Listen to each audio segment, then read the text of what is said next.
Question number 11 is, what are the two common radiation hazards? Briefly describe the precautions that are taken against them. So जो radiations हैं वो harmful भी होती हैं, ठीक है. हार्मफुल रेडिएशंस क्या कर सकती हैं, किस किस तरह के हैज़ार्ड कॉज कर सकती हैं. नंबर 1 के जो है स्किन बर्न हो जाती है, स्किन बर्न या स्किन रेड हो जाती है, ठीक है. सो रेडनेस, इचिंग और स्किन बर्न, ये सारा जो है वो रेडिएशन की वजह से होता है कि अगर रेडिएशन आपकी बॉडी पे ज़्यादा फॉल कर रही है और आपकी बॉडी अपनी कैपेसिटी से ज़्यादा रेडिएशन को एब्जॉर्ब कर रही है तो ये तमाम फैक्टर जो है वो इन्वॉल्व होना शुरू हो जाएंगे, ठीक है. सेकेंडली अगर हम देखें तो मोस्ट कॉमनली जो पाई जाती है वो एबनॉर्मेलिटीज़ हैं या जो है वो ब्लाइंडनेस है, ठीक है. रेडिएशंस क्या करती हैं कि बहुत ज़्यादा ब्लाइंडनेस आजकल कॉज कर रही हैं. सेकेंडली अगर रेडिएशंस एमिट हो रही हैं और पर्सन उसको करता जा रहे हैं, एब्जॉर्ब करता जा रहा है, क्योंकि हमें रेडिएशंस आमतौर पे नज़र नहीं आती, तो जो पर्सन उसको एब्जॉर्ब करता जा रहा है उसके म्यूटेशनल प्रोसेस में भी चेंजिंग्स आती जा रही हैं एंड जिसकी वजह से जो ऑफस्प्रिंग्स हैं उनमें बहुत ज़्यादा एबनॉर्मेलिटीज़ क्रिएट हो जाती हैं. सो ये तमाम जो हैज़र्ड्स हैं वो रेडिएशंस की वजह से कॉज होते हैं, ठीक है.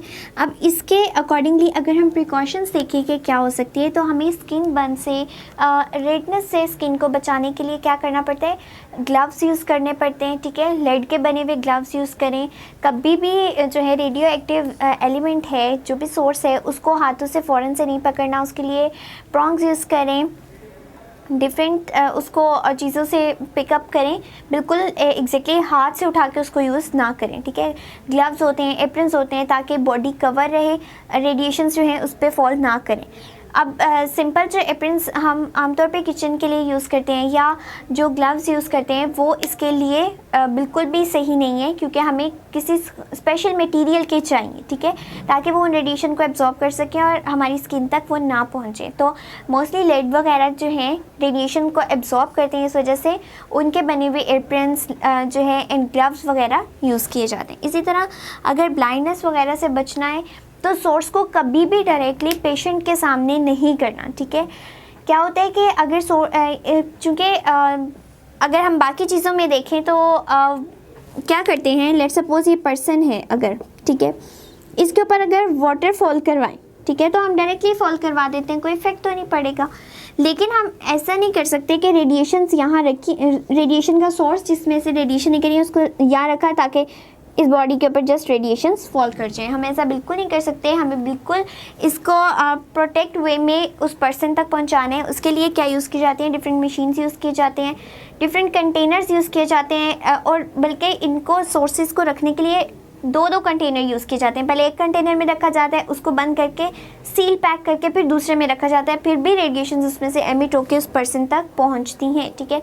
इसी तरह जब रेडिएशन का काम ना हो, फ़ौरन से पहले उस सोर्स को जो है बिल्कुल पेशेंट से दूर ले जाया जाए ताकि रेडिएशन ज़्यादा से ज़्यादा फॉल ना करें, और जब रेडिएशंस फॉल नहीं करेंगी तो एबनॉर्मेलिटीज़ भी क्रिएट नहीं होगी. सो ये था हमारे क्वेश्चन नंबर 11 का answer. The next one is question number 12. Complete this nuclear reaction U-235-92 235-92 and इसने emit किया कोई X, that is 140 and 54. Something missing and 2 neutron. सो पहली बात है एंड नेक्स्ट लिखा हुआ है, does this reaction involve fission और fusion reaction, justify your answer.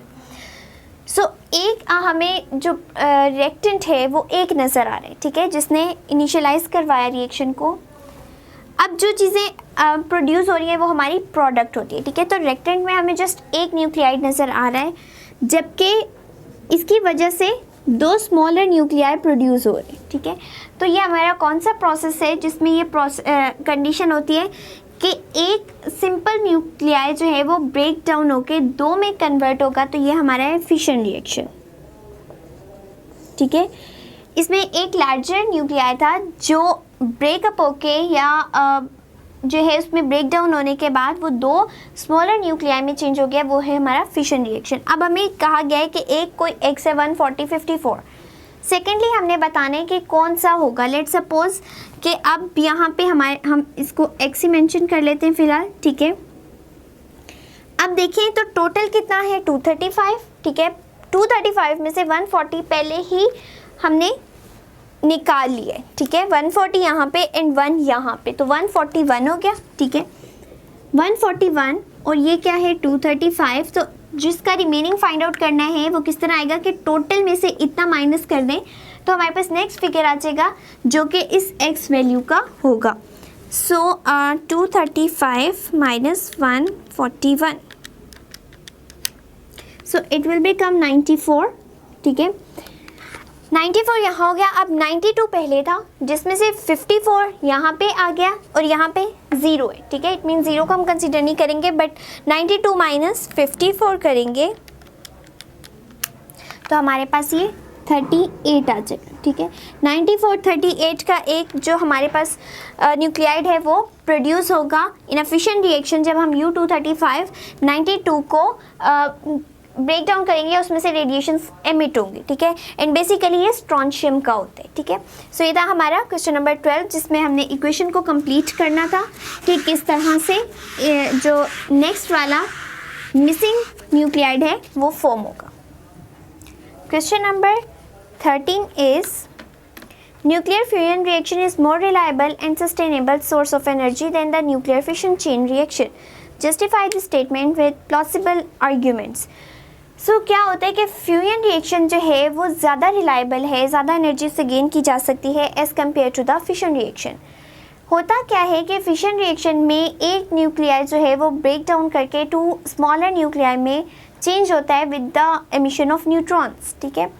अब वो न्यूट्रॉन्स क्या करते हैं, फर्दर फॉल करते हैं न्यूक्लियाइड पे और आगे से और प्रोड्यूस करना शुरू कर देते हैं, ठीक है। जिस तरह चेन रिएक्शन की हमने बात की थी, यूरेनियम पे एक न्यूट्रॉन अगर फॉल करवाया उसने फर्दर 2 स्मॉलर मास के न्यूक्लियाई फॉर्म करवाए with the emission of 3 neutrons, ठीक है। अब ये 3 न्यूट्रॉन्स पहले एक न्यूट्रॉन ने यूरेनियम के साथ जो है कंबाइन करके ये फॉर्म किया था, अब वो 3 और यूरेनियम के साथ कर सकते हैं, ठीक है। ये यूरेनियम फर्दर 2 में ब्रेक डाउन होंगे with the emission of 3 neutrons, ठीक है। इसी तरह यहाँ पे एंड यहाँ पे भी एक आ गया, 3 इसकी वजह से प्रोड्यूस हो गए। यहाँ भी स्मॉलर मैसेज प्रोड्यूस हुए with the emission of 3 neutron. So अगर हम देखें सिंपली हमने तो एक न्यूट्रॉन की बात की थी, एक न्यूट्रॉन से फर्दर 3 प्रोड्यूस हुए, 3 ने आगे 9 प्रोड्यूस करवा दिए। ये 9 में से हर एक जो है फर्दर 3 प्रोड्यूस करवाता जाएगा। सो ये क्या होगा, एक अनकंट्रोलेबल रिएक्शन हो जाएगा जिसकी वजह से बहुत ज़्यादा जो है कंडीशन ख़राब हो सकती है, इन अ सेंस के बहुत ज़्यादा ब्लास्ट हो सकता है, ठीक है। तो हम उस एनर्जी को कंज्यूम ही नहीं कर सकते जो हमारे कंट्रोल से बाहर हो चुकी है। सो एक ऐसी एनर्जी जिसको हम कंट्रोल कर सकते हैं वो होती है by the fusion reaction. Fusion reaction इसीलिए जो फिशन रिएक्शन है वो ज़्यादा रिलायबल नहीं है, उससे ज़्यादा एनर्जी नहीं गेन की जा सकती क्योंकि वो एक अनकंट्रोलेबल वे में चलना शुरू कर देता है, और अनकंट्रोलेबल होगा तो वो बहुत ज़्यादा ब्लास्ट कॉज करेगा जिसके वजह से और ज़्यादा जो है वो ख़तरे होंगे या तबाही होगी, ठीक है। इस वजह से जो फ्यूजन रिएक्शन है वो क्या करता है, 2 स्मॉलर न्यूक्लियाई से मिलके एक जो है बड़ा न्यूक्लियाई बनता है, और वो बड़ा न्यूक्लियाई रेडियो एक्टिव नहीं होता अमूमन, ठीक है। और ना होने की वजह से वो फर्दर आगे कोई जो है डेंजरस सिचुएशन कॉज नहीं करता, एंड हम उसकी एनर्जी को भी बहुत इजीली कंज्यूम कर सकते हैं। इसीलिए हम कहते हैं कि फ्यूजन रिएक्शन ज़्यादा रिलायबल है और उससे हम ज़्यादा एनर्जी गेन करते हैं as compare to the fission reaction. Question number 14 is now question number 14, a nitrogen nuclide N1670K to become an oxygen nuclide by emitting an electron. Show this process with an equation. So हमें दे दिया गया है एक nitrogen का nuclide, ठीक है। क्योंकि basically इसका नाइट्रोजन 14-7 होता है, यहाँ पे 16-7 है, इट मीन्स ये न्यूक्लियाइड है, ठीक है, जो कि एमिट कर रहा है ऑक्सीजन को with the emission of electron, ठीक है। इलेक्ट्रॉन का तो हमें पहले ही पता है कि 0-1 होता है, ठीक है। अब जो ये ऑक्सीजन है इसका एटॉमिक नंबर हमें बताना है एंड एटॉमिक मास नंबर बताना है। अब यहाँ पे 7 है, यहाँ पे -1 है, तो यहाँ पे किस तरह से आएगा, हम बेसिकली क्या करेंगे, 7 माइनस करते हैं जो भी चीज़ें यहाँ पे होती है। अब यहाँ पे ऑलरेडी -1 है तो इस तरह से आ जाएगा, ठीक है। अब यहाँ पे 16 है और यहाँ पे 0 है, तो ये 16 - 0 एज इट इज़ आ जाएगा। अब हमारे पास जो ऑक्सीजन है उसमें भी क्या होगा कि 16, ठीक है, 16 एज इट इज़ आ जाएगा एंड माइनस प्लस 7 की जगह ये 8 हो जाएगा, ठीक है। तो अगर हम नाइट्रोजन का एक आइसोटोप ले रहे हैं 16-7, तो वो ऑक्सीजन प्रोड्यूस कर रहा है जो कि ऑक्सीजन का भी आइसोटोप है, ठीक है। ऑक्सीजन प्रोड्यूस कर रहा है, आइसोटोप नहीं, 16-8 with the emission of electron, ठीक है। सो ये थी हमारी इक्वेशन जिसमें हमने ये बताया कि एक नाइट्रोजन जो है वो किस तरह से ऑक्सीजन को प्रोड्यूस करवा रहा है with the emission of beta particles या electron. Next question is question number 15। Determine which of this radio active decay process are possible. So हमें कुछ प्रोसेसेस दिए गए हैं एंड बताया गया है एंड बल्कि हमसे ये पूछा गया है कि कौन सा पॉसिबल है एंड कौन सा पॉसिबल नहीं है। 84 पोलोनियम, 214 एंड 84 प्लस हीलियम, ठीक है। अगर हम फर्स्ट वन को ही देखें तो क्या हो रहा है कि अगर हीलियम एमिट हो रही है, हीलियम एमिट होने की वजह से क्या हो जाना चाहिए था, इसके एटॉमिक मास नंबर को 4 टाइम रिड्यूस कर जाना चाहिए था बाय दिस इक्वेशन सिंपली, कि अगर हीलियम एमिट हो रही है तो x जो है उसमें A-4 and Z-2, atomic number 2 time decrease करता है and atomic mass number 4 time decrease करता है। बट अगर यहाँ पे देखें तो हीलियम रेडिएशन एमिट ज़रूर हो रही है बट इसके जो डॉटर न्यूक्लियाई है उसमें कोई चेंजिंग नहीं आई, उसका एटॉमिक नंबर भी उतना रहा, उसका एटॉमिक मास नंबर भी उतना रहा। इट मीन्स कि ये radio active decay process show नहीं कर रहा, ठीक है। Next one is, next equation है हमारे पास TH230 90 Ra226 88 plus helium. Again अगर हम इसको देखें इसी इक्वेशन के अकॉर्डिंग तो यहाँ पे हीलियम जनरेट हो रही है, ठीक है। हीलियम जहाँ जनरेट होती है उसका atomic mass number 4 time reduce कर जाता है डॉटर न्यूक्लियाई का एंड एटॉमिक नंबर जो है वो 2 टाइम डिक्रीज कर जाता है। अगर हम इस इक्वेशन में देखें यहाँ पे 230 था, ठीक है, अब ये 226 रह गया with the emission of helium 4, ठीक है। इट मीन्स कि यहाँ से 4 जो है एमिट हो चुके हैं जो कि हीलियम के पास आ गए एटॉमिक मास नंबर या न्यूट्रॉन्स। यहाँ पे 98 थे, 98 - 2 हुआ तो 88 आ गए। इट मीन्स कि ये जो प्रोसेस है वो पॉसिबल है क्योंकि इसका atomic mass number atomic number जो है इससे 2 टाइम डिक्रीज़ करे एंड एटॉमिक मास नंबर जो है 4 टाइम डिक्रीज़ करे जिसकी बिहाफ पे हीलियम यानी अल्फा पार्टिकल्स जनरेट हो रहे। सो ये जो रिएक्शन है ये पॉसिबल रिएक्शन है। Next one is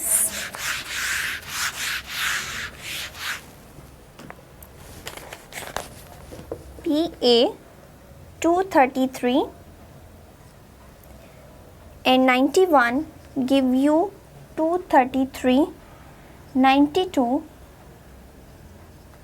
plus beta यानी इलेक्ट्रॉन एमिट कर रहे हैं, ठीक है।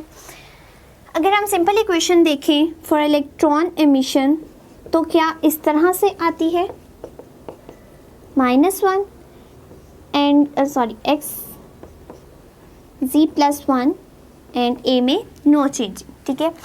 इस इक्वेशन को अगर हम इससे कंपेयर करें तो यहाँ पे 91 था, ठीक है, एटॉमिक नंबर जो है वो 91 है। लेट्स सपोज बीटा पार्टिकल की एमिशन के बाद यानी -1 जो आ रहा था उसकी वजह से हमारे पास जो डॉटर न्यूक्लियाई है उसका एटॉमिक नंबर 1 टाइम इंक्रीज़ कर गए, ठीक है। सो ये यहाँ तक पॉसिबल है। नेक्स्ट हम एटॉमिक मास नंबर को चेक करते हैं क्योंकि यहाँ पे 233 है और यहाँ पे 0 है जिसकी वजह से कोई चेंजिंग नहीं आ रही तो एज इट इज़ 233 आ गया। इट मीन्स कि अगर बीटा पार्टिकल एमिट हो रहे हैं तो डॉटर न्यूक्लियाई का एटॉमिक नंबर 1 टाइम इंक्रीज़ कर रहा है। सो अगर 1 टाइम इंक्रीज़ कर रहा है इट मीन्स ये रिएक्शन पॉसिबल है, ठीक है। The last one reaction is again according to beta radiations, and see this nitrogen this and beta particle emit हो रहे हैं यानी इलेक्ट्रॉन एमिट कर रहे हैं। अब अगर हम देखें तो इसका एटॉमिक नंबर जो है वो 1 टाइम इंक्रीज़ कर रहे हैं, ठीक है, पहले 6 था अब 7 हो चुके हैं, ठीक है, लेकिन इसके एटॉमिक मास नंबर में 2 टाइम इंक्रीज़ आ रहे हैं, जबकि अगर हम इस इक्वेशन को देखें तो एटॉमिक मास नंबर में कोई चेंजिंग नहीं आ रही, क्योंकि बी के पास जो एटॉमिक मास नंबर है वो 0 है, ठीक है। तो अगर यहाँ पे 0 था तो इसमें कोई चेंजिंग नहीं आनी चाहिए थी, एज इट इज़ 12 का 12 आना चाहिए था, बट यहाँ पे चेंजिंग आ रही है। इट मीन्स कि ये रेडियो एक्टिव प्रोसेस को शो नहीं कर रहा, ठीक है।